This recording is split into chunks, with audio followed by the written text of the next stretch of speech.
കാട് കറിയണ സൗണ്ട് കേൾക്കുന്നുണ്ടോ ഗൈസ്?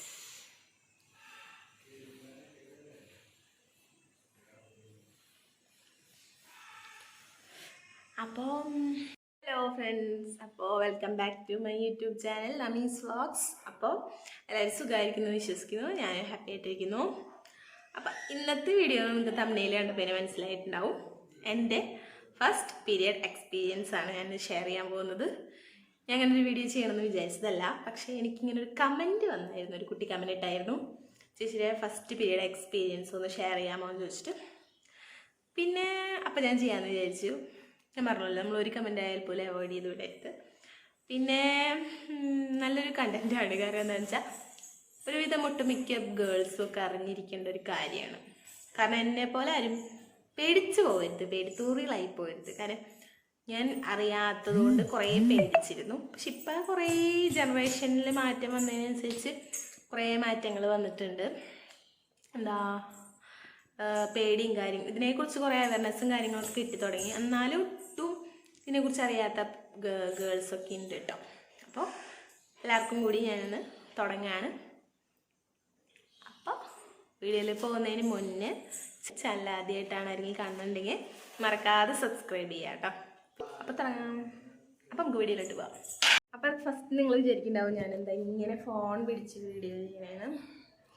സത്യം പറഞ്ഞാൽ എനിക്ക് ഇവിടെ എവിടെ വെച്ചിട്ടൊരു വെളിച്ചോ അല്ലെങ്കിൽ ഒരു എന്തോ ഒരു ഇത് ഫീൽ ചെയ്യണില്ല, ഒരു പെർഫെക്ഷൻ. അത് തന്നെ അങ്ങനെ പിടിച്ചിട്ടെടുക്കാമെന്ന് വിചാരിച്ചു. പിന്നെ ഒരു സ്റ്റാൻഡ് 2 നാശമായി, 3ാമത് വാങ്ങിച്ചത് നാശമായി.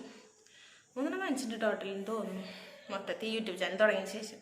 അപ്പോൾ നാശമായി. അത് കാരണം ഇപ്പം എനിക്ക് വേറെ വാങ്ങിച്ചു തരുന്നില്ല. അപ്പം അത് കാരണം ഞാൻ ഇന്നിങ്ങനെ പിടിച്ച് വീഡിയോ എടുക്കുള്ളൂ കേട്ടോ. അഡ്ജസ്റ്റ് ചെയ്യാം.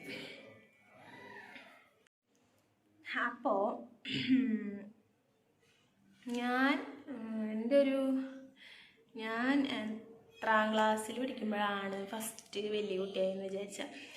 അതായത് ഞാൻ എൻ്റെ പീരിയഡ്സ് ആയതെന്ന് എത്രാം ക്ലാസ്സിലാണെന്ന് വെച്ചാൽ 8ാം ക്ലാസ്സിലത്തെ ക്രിസ്മസ് വെക്കേഷനാണ്. അതായത് എനിക്കൊരു 13 വയസ്സുള്ളപ്പോൾ. നമുക്ക് കറക്റ്റ് ക്രിസ്മസ് വെക്കേഷൻ ഉണ്ടാവില്ല, 10 ദിവസം മുടക്കുണ്ടാവില്ല. ആ വെക്കേഷൻ തുടങ്ങുന്നതിൻ്റെ ലാസ്റ്റ് ഡേയ്സ്, നമ്മുടെ ആ ഒരു ക്രിസ്മസ് സെലിബ്രേഷനൊക്കെ സെലിബ്രേറ്റ് ചെയ്തിട്ടുള്ള സ്കൂളിലെ ആ ഒരു ദിവസം, ലാസ്റ്റത്തെ ദിവസമാണ്, വെക്കേഷൻ്റെ മുന്നത്തെ ദിവസമാണ് ഞാൻ പീരിയഡ്സ് ആയത്. സ്കൂളിൽ വെച്ചാണ് ഫസ്റ്റ് ആയത് കേട്ടോ. അപ്പോൾ എന്താ എനിക്കിതിനെക്കുറിച്ച് ഒന്നും അറിയില്ല കേട്ടോ. ഒന്നും അറിയില്ല എന്ന് വെച്ചാൽ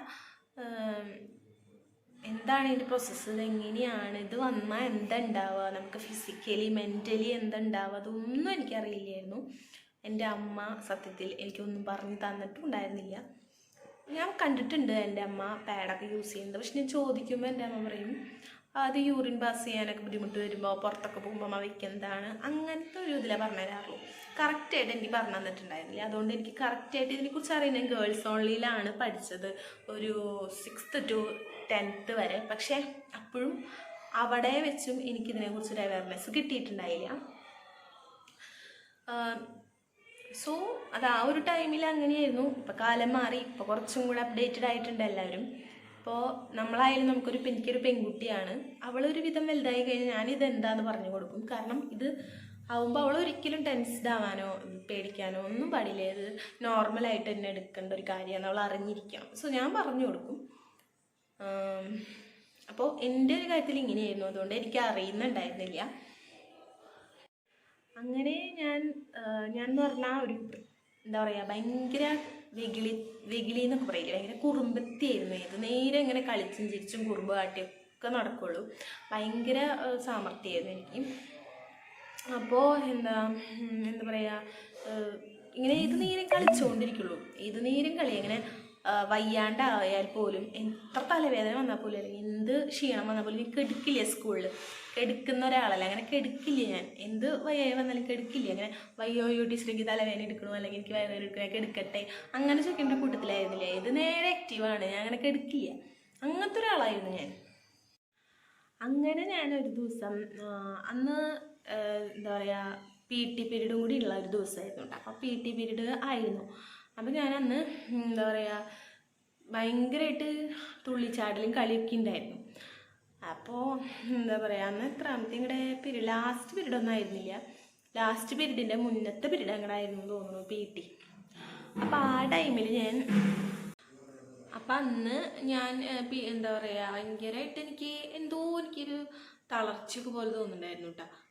ഞാനിങ്ങനെ തളരുന്ന പോലെ, എനിക്ക് എന്താ പറ്റിയേ, ഇങ്ങനെ തളരുന്ന പോലെ എന്നൊക്കെ എനിക്ക് തോന്നിയിട്ടാ. എന്താ പറ്റിയെന്നൊക്കെ ഒരു ഭയങ്കരമായിട്ട് മനസ്സിലിങ്ങനെ എന്തൊക്കെ പറ്റിയേ, ഭയങ്കരമായിട്ട് തളർച്ച പോലെ എനിക്ക് ഫീൽ ചെയ്തു. അപ്പം ഞാൻ കാര്യമാക്കിയില്ല. എന്നാലും ഞാൻ അന്ന് 9, 10, 8, 9 ക്ലാസ് ലീഡറായിരുന്നു. അപ്പോൾ ആ ടൈമിൽ എനിക്ക് ഭയങ്കര എന്താ പറ്റിയേ എന്നൊക്കെ ഭയങ്കര ഒരു, അല്ലെങ്കിൽ ഏത് നേരം ഉഷാറിൽ അങ്ങോട്ട് കൊടുക്കണമെന്ന് ഭയങ്കര ഇതായി നടക്കണ ആളായിരുന്നു.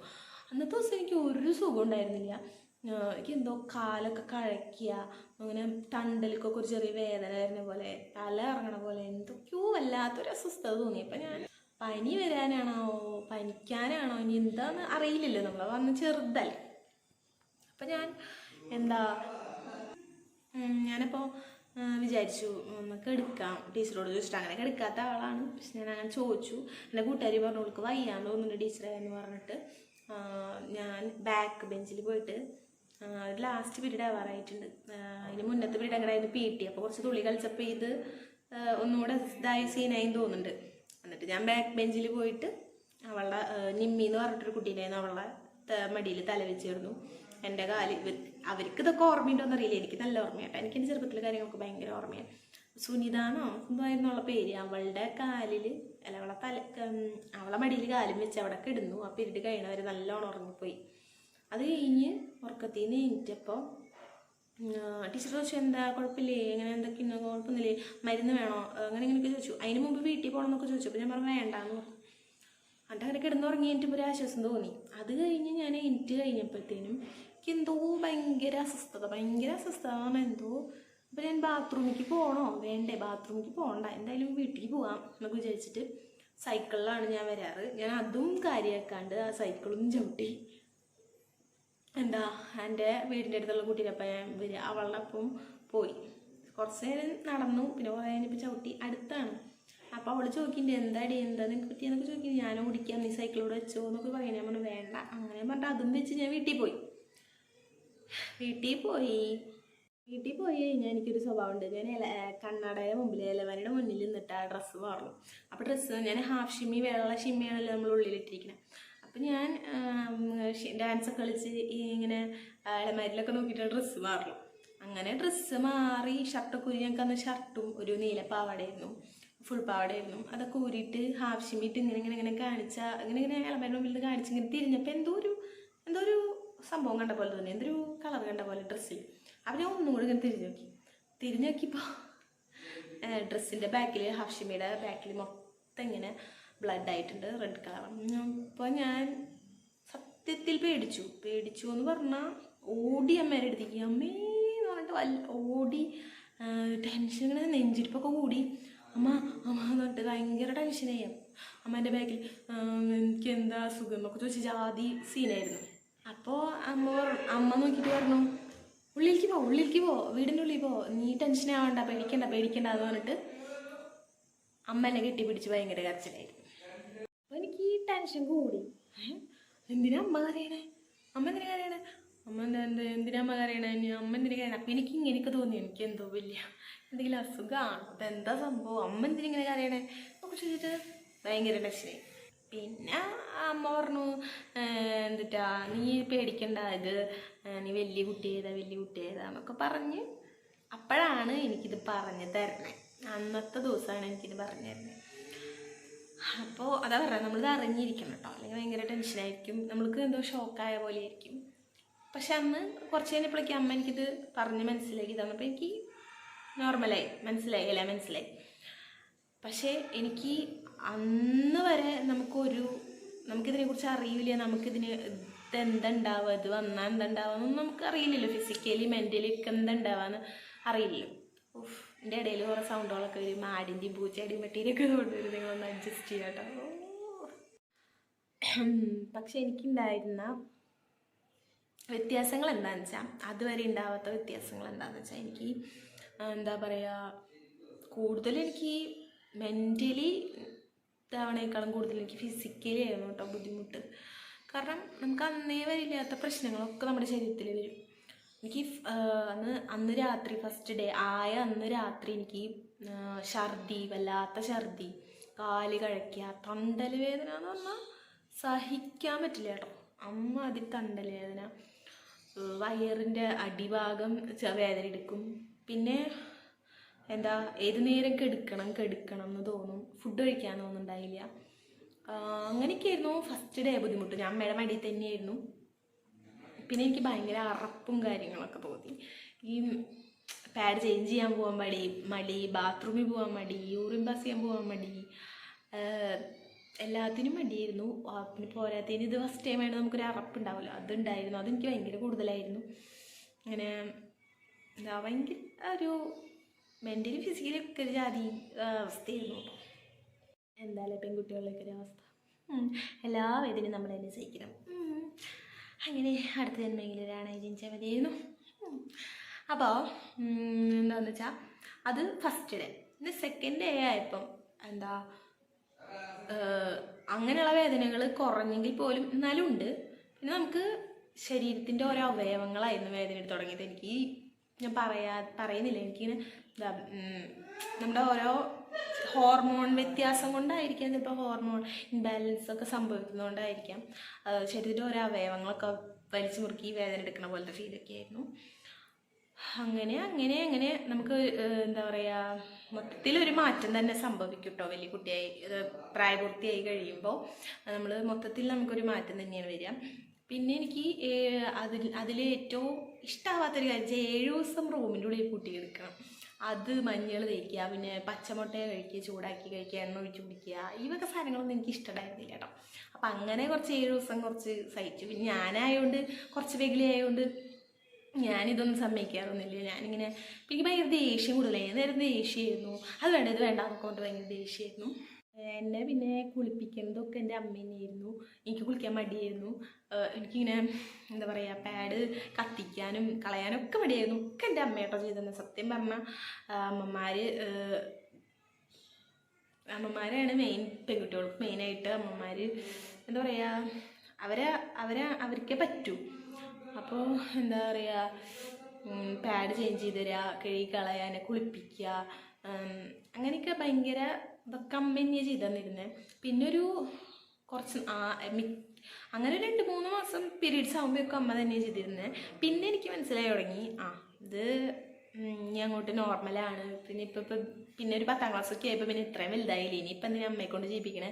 അങ്ങനെ ഞാൻ സ്വയം മാറി തുടങ്ങി. പക്ഷെ എനിക്ക് അന്ന് തുടങ്ങിയ ആ വേദന എന്താ പറയുക, ഇപ്പോഴും ഉണ്ടോയെന്ന് ചോദിച്ചാൽ ഇപ്പോൾ സഹിക്കാം, കുറവാണ്. പക്ഷെ കല്യാണം കഴിയുന്നവരെ, അതായത് ഡെലിവറി കഴിയുന്നവരെ എനിക്ക് എല്ലാ മാസം ഇത് വരുമ്പോൾ ഭയങ്കര ഫിസിക്കലി ബുദ്ധിമുട്ടാണ്. ഭയങ്കര തണ്ടൽവേദന, കാലുവേദന, വയറുവേദന, തലവേദന.